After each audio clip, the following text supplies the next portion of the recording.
Okay, this is video number 11 because I thought about it a little bit more and decided maybe you'd like to have a couple more potassium problems. Anticipating that if I left it with that last video, I'd get these requests, hey, can you give us some more potassium problems? So might as well give you some more potassium problems. They're kind of fun anyway.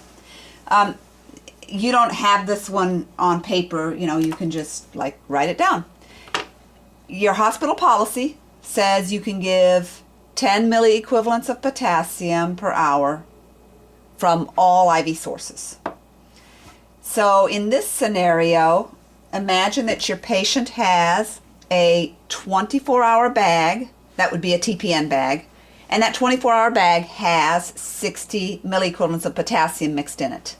So in the morning, the potassium is low because they got lots of Lasix yesterday and they really put out a lot of urine. And generally speaking, anytime there's lots of urine, especially if Lasix was used to facilitate its excretion, potassium leaves the body in that urine and gets dumped in the toilet.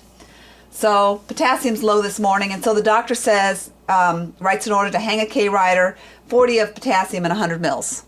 And maybe he even tells you to run it in over 4 hours, because that's a pretty standard. If I run 40 of potassium and 100 over 4 hours, that would be 10 an hour. But again, he wasn't thinking about the fact that you've got this potassium in the TPN. So to follow the policy, you're going to run this potassium at a rate so that the potassium in the TPN plus the potassium that you're hanging doesn't exceed 10 milliequivalents an hour. So the first thing you have to think about is, well, how much potassium is my patient already getting every hour? It's pretty easy. It's a 24-hour bag, 60 milliequivalents. So if he gets 60 milliequivalents in 24 hours, then in 1 hour he gets 2.5 milliequivalents of potassium. Let me double check my math. 60 divided by 24. Sure enough, 2.5. 10 is the total that I'm allowed. So 10 minus 2.5 is 7.5. So now my desired is 7.5 milliequivalents per hour. And what I have is 40 milliequivalents in 100. Right? So 7.5 MEQs per hour times the inverse of the denominator.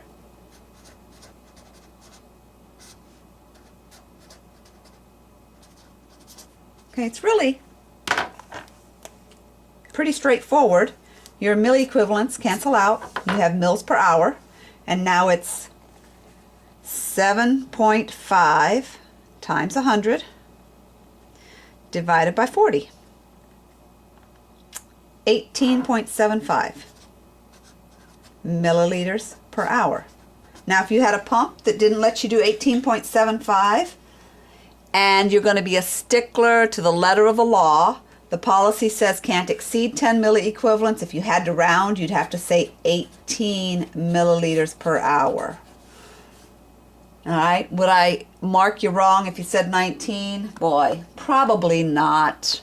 Because in the big scheme of things, the fact that they get, 10 point whatever, I'd have to do the math to see what 19 would actually give them. But really to be technically correct. And sometimes when we're doing critical thinking stuff, it's important to be technically correct to demonstrate that you're thinking holistically about your situation, your patient, and your problem. So 18 mils would be correct if you had to round. Okay? So that's not too hard. The other way that you can think about this is you can say, well, I need to give this piggyback at 7.5 milliequivalents an hour. So how many hours, how long will it take me to run this in? So if I say 40 MEQs divided by 7.5 MEQs, 40 divided by 7.5, it needs to take me 5.33 hours to infuse that bag, this little bag that I have in my hand. So if I want to infuse 100 milliliters in 5.33 hours, again, I come up with the same answer, 18.7, actually 76 mils every hour. You know, being able to think about what you're doing from different angles helps you to know that it makes sense. Or you can say, well, if I ran it at 18.7 mils an hour, how long would it take it to infuse? Well, 100 divided by 18.75 would take 5.33 hours. Sure enough, that's what I had figured I needed. So, yep, my math is correct. Okay? So there's an example of how you incorporate, you know, if you had a 24-hour bag. Okay, I got one more for you, and then I really am going to be done. Let me just make this go away. This one is going to be both situations. This is, you see, I got the same policy.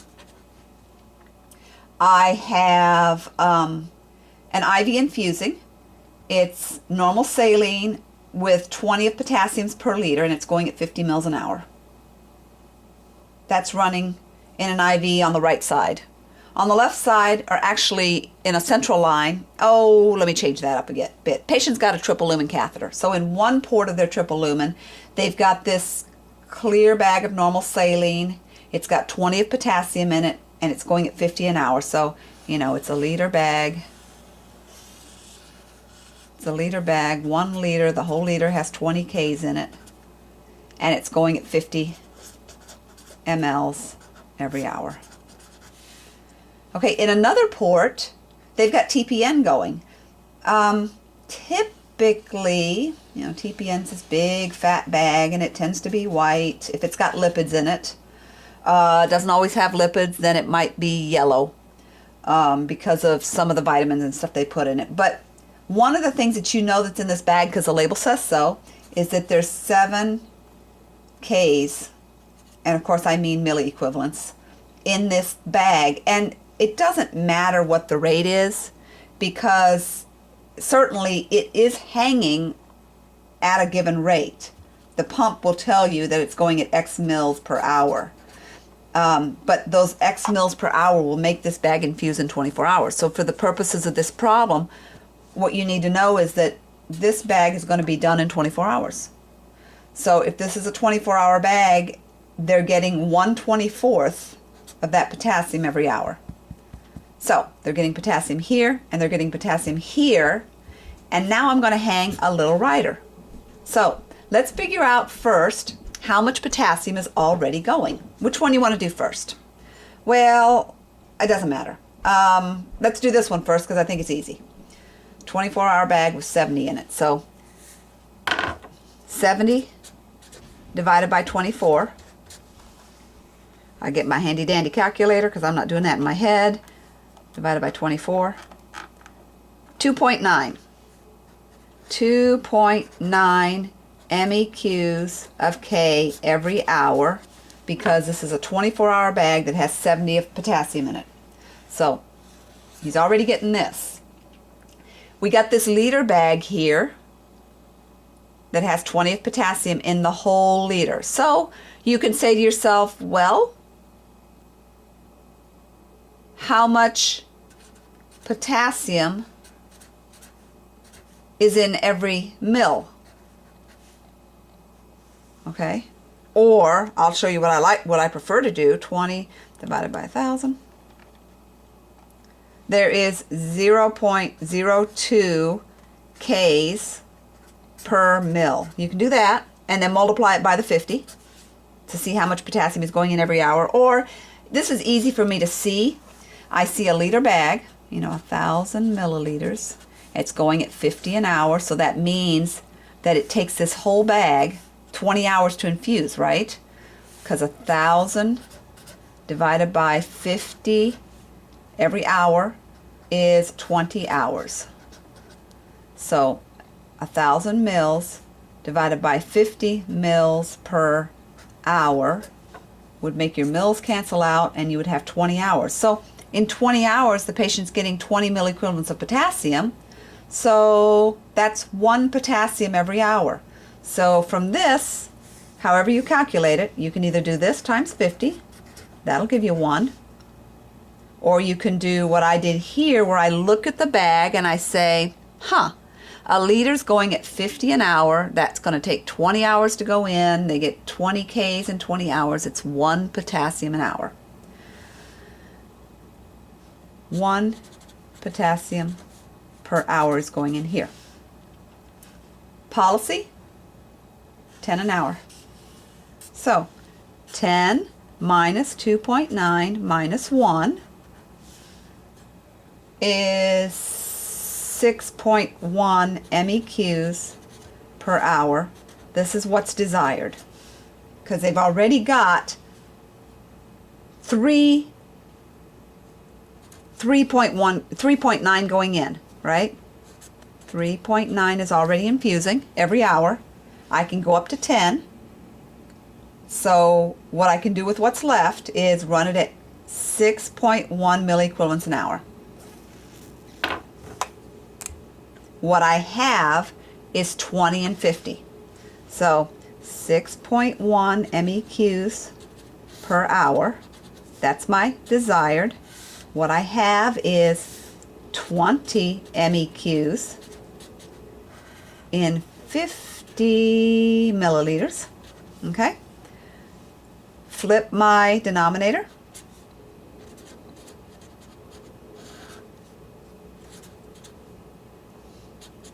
Okay? The potassiums cancel out. I have mils per hour. Now I do the math. 6.1 times 50 divided by 20 is 15.25 mLs per hour. Okay, so that's the answer I came up with. And if you want to test it to see if it's right, you say to yourself, well, I have 20 potassiums. I can put 6.1 potassium in every hour. So that should take a little more than 3 hours to go in, right? Just roughly. 6 into 20 would be 3 and then some, right? So if I have 15 every hour and I multiply it by 3, I get 45, 46. That's pretty darn close to 50. My math sure looks good. If I want to do it precisely, I can say I have 20 to go in, and I'm going to put in 6.1 every hour. So 20 divided by 6.1 is, so that's going to take 3.28 hours.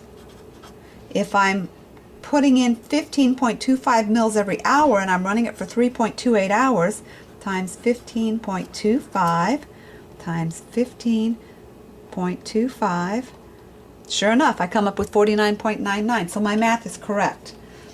Your math, you know, you got this little piggyback in your hand. You figure out if I'm running 6 an hour, I have 20, it's going to take a little more than 3 hours. Sure enough, that looks good. So that's how you know your math is right. That's really all I have. Enjoy the rest of your day. Bye-bye.